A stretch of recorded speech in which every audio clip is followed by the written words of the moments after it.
Back here on Texas Football Today, it's Thursday, Pickle, in the off-season. Mm-hmm. And that means it's time for Dumb Thursday.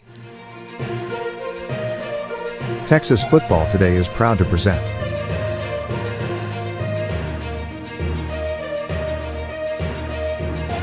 Dumb Thursday. It's Dumb Thursday here on Texas Football Today, where we dive into something dumb that I've been thinking about, or one of us has been thinking about. Doesn't have to be me. If you've got ideas for Dumb Thursday, let us know. You thinking of dumb things just kind of fits. And this happened to me while I was watching the National Football League this weekend. Okay. Did you watch any of the National Football League this weekend?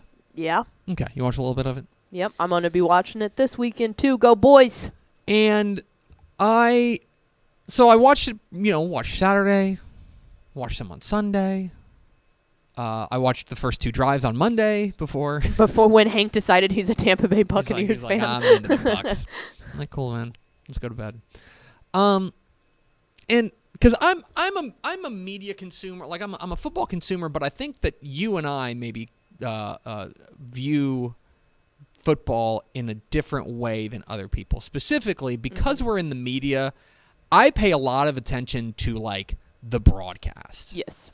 I pay a lot of attention to the graphics, to the camera shots, to whenever I think what they've done with like the augmented reality stuff is kind of cool, stuff like that, where it's like it looks like this giant thing coming out of the field. We watch it more from a producer's standpoint than a consumer standpoint. I think, is a way to say it. Yeah, because our brains are just broken in that sort of way. And so I was watching these games this weekend, and it struck me when we got to Monday night. Yeah, Cowboys versus Bucks. And Joe and Troy were out there. Joe Buck and Troy Aikman. Which, real fast, I'm going to be completely honest, this shows you how much Monday Night Football I've watched this year. I completely forgot that it was them. And I was like, wait, this is on ESPN? And I was like, oh, yeah. Yeah. Hi. Oh, yeah. It's on ESPN, and it's Joe and Troy. Which I love the lead guys on the two of them together. So I watched because I was watching the Sunday night game. I was watching, I was watching. Sunday night is Al Michaels and so I was, Chris Collinsworth. Yeah, I was watching kind of all of it, right? But this is what I thought was interesting, though, is I started realizing, I was like, wait a second. All of these guys, all of these color commentators, all of them are former offensive players. All of them. Now the exception was on Saturday night. It was on NBC, and that was their. It was their B team, because really Sunday Night Football only has one game, obviously, and they have Mike Tirico and Chris Collinsworth. They waited to put them on Bengals Ravens on Sunday night. They kept them on Sunday night, so they needed and you're not going to ask a team to do, or a guy to do two NFL games in the weekend. So they brought in Al Michaels, and instead of them bringing over Kirk Herbstreit, they had Tony Dungy. Tony Dungy they brought from the studio in there. Your mileage may vary on Tony Dungy. Okay. He fits better in the booth than the studio. But he doesn't count, really, in my opinion, as a color commentator, because this is the first and only game he's doing this year. Right. And so I got to thinking, and I was like, I don't know that I can think of a single defensive guy who's in the booth. And so I looked it up. Because I'm a sicko. And here you go. This is every NFL color commentator. Every one of them. Okay? ESPN Monday Night Football, Troy Aikman. Quarterback, obviously. On Amazon, Thursday Night Football, right? The reason, by the way, I found out that he's exclusive to Amazon. He can't do it for NBC, which is why he didn't do it with Al Michaels. It's Kirk Herbstreit, former Ohio State quarterback, right? On NBC, if you didn't know this, Chris Collinsworth played wide receiver. Okay? Tones Romes on CBS. He's a CBS A team, right?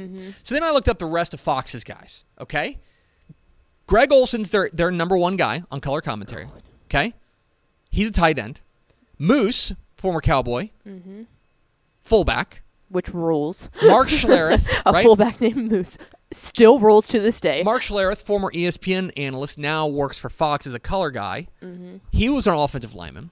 We finally got to our first Defensive guy, Jonathan Vilma. Jonathan Vilma works for Fox, and he's former linebacker, former Jets linebacker. And then Robert Smith was a running back for the Vikings for a long time on Fox.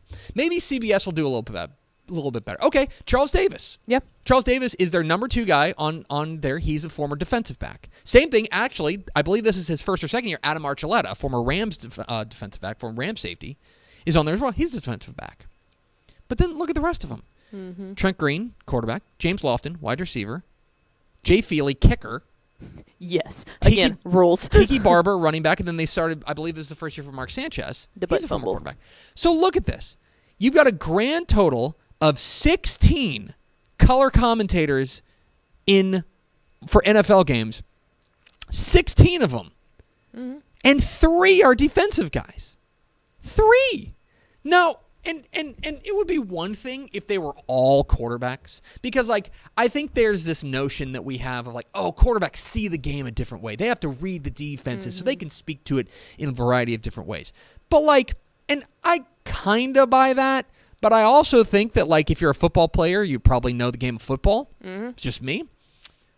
It also doesn't hold a lot of weight when you've got a fullback and a kicker. You leave Moose alone. And a kicker on there, right?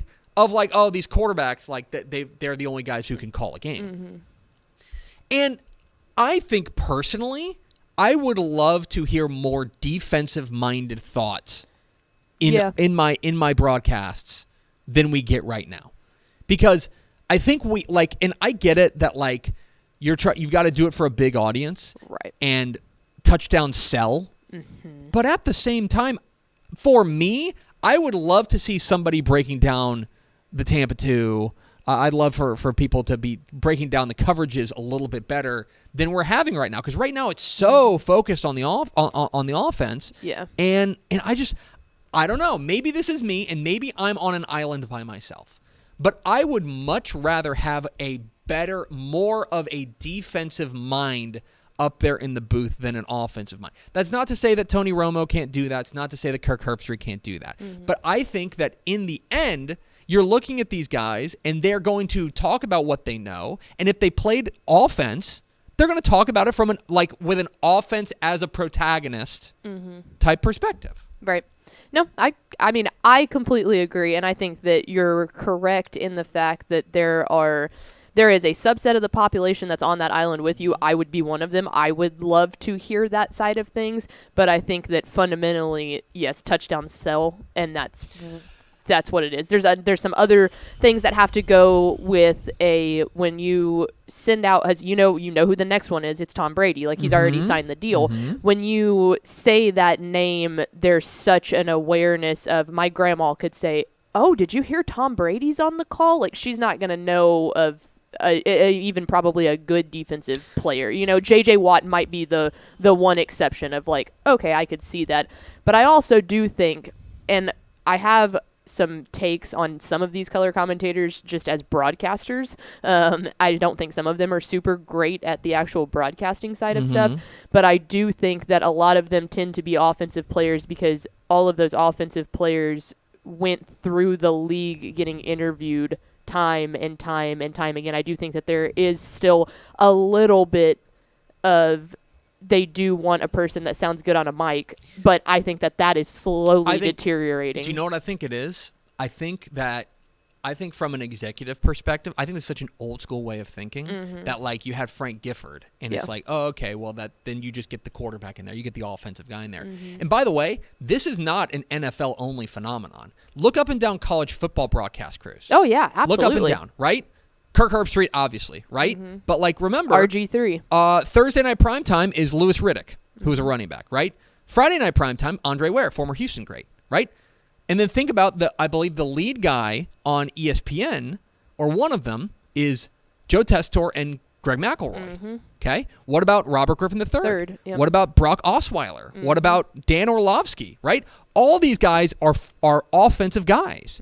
And, like, Deuce McAllister is doing it for SEC. Tim Hasselbeck is doing it for ACC Network, right? I don't know. Like, there are exceptions, obviously. Like Todd Blackledge, former quarterback at Penn State. There are exceptions to this, and I'm not saying it's 100% of the time. Obviously, there's 3 out of 16, but it feels like for a unit that is half of the game, Right. defensive guys are extremely underrepresented in football booths. Yeah. My opinion. That's what I was thinking about this weekend while I was watching college football or NFL, because I'm just like, man, all these guys are quarterbacks. It just struck me as like you've got 2 Cowboys quarterbacks back there. Mm-hmm. It's just, I don't know. Well, I mean, and it's the same thing. I mean, you can even go into studio talent, and it ends up being it ends up being the same thing. Desmond Howard, yeah. And I want to say that that's even the case in basketball too. Like, I know that obviously in basketball that's a much smaller sample size, and you don't have 2 completely separate units, but you don't see people that weren't all-time leading scorers being a color commentator or an analyst on the basketball side. There are exceptions. Booger McFarland was a defensive tackle. Which, again, say what you will about broadcasting talent. Sam Acho was a defensive guy. There are exceptions, but usually, almost always, you are going to see guys who are defensive, offensive guys in the booth. And I don't know. I would like a little bit more diversity in that regard. That's me. Yeah.